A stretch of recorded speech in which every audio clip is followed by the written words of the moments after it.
Since we know from our first section that we want to strongly consider inputs driving outputs, we're going to add an important notation that we'll use a lot over the course of the term, and that's what we call function notation.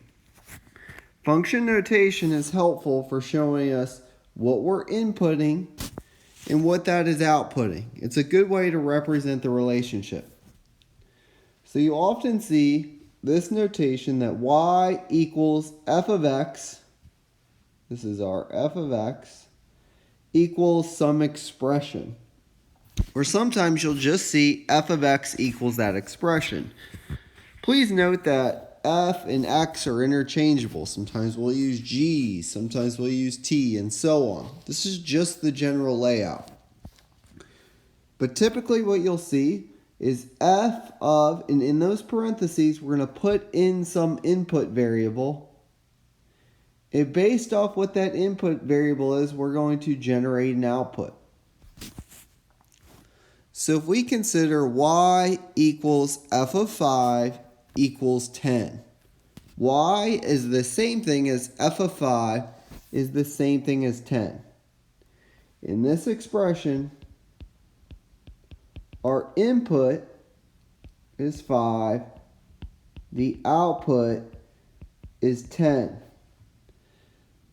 Sometimes you would just see this simply written as f of 5 equals 10.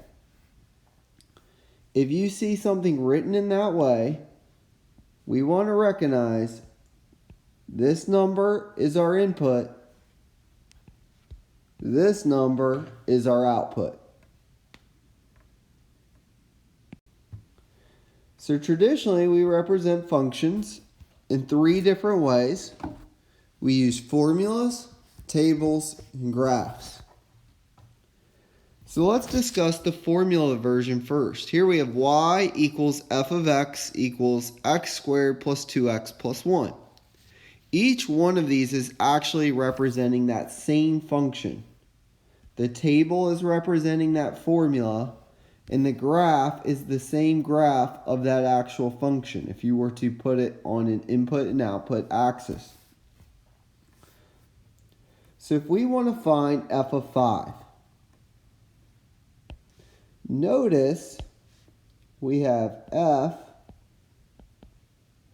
and then I'm going to leave just a blank for now. You'll see why.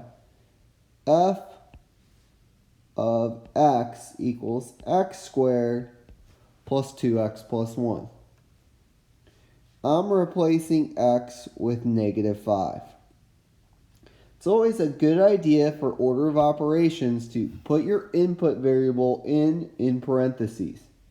So f of negative 5 is saying to replace x with negative 5. Negative 5 squared plus 2 times negative 5 plus 1. So f of negative 5 equals negative 5 squared is 25 plus 2 times negative 5 is negative 10 plus 1. F of negative 5 would be 25 plus negative 10 is 15 plus 1 is 16. That means x is negative 5 and y is 16. When we input negative 5, we are outputting 16. In the table, notice the left-hand side, as we previously discussed in the table, are inputs. The right-hand side, in this case y, these are our outputs. So if I wanted to find f of 1, this is saying when we input 1, what is the output? When we input 1, we are outputting 4. F of 1 equals 4. We can find inputs that correspond with an output in the same way. Find x such that f of x equals 0. This is saying find the input that will give us an output of 0.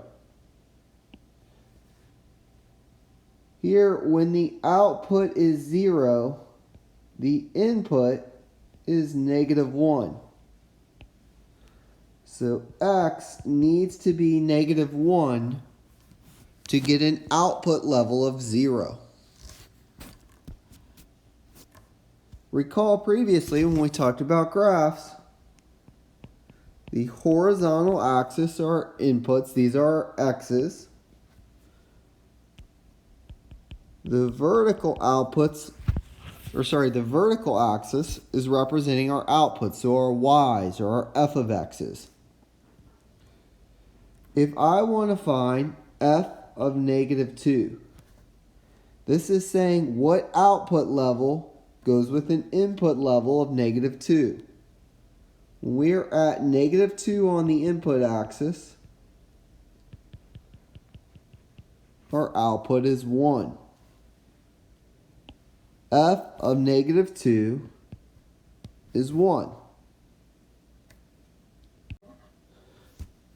In the second part of this question, find x such that f of x equals 1. We've actually already found a place where when we input an x, we output 1. But notice there are actually two x values that produce this output level of 1. We get an output level of 1 at x equals -2 and also at x equals 0. So there are actually two x's that will produce an output of 1.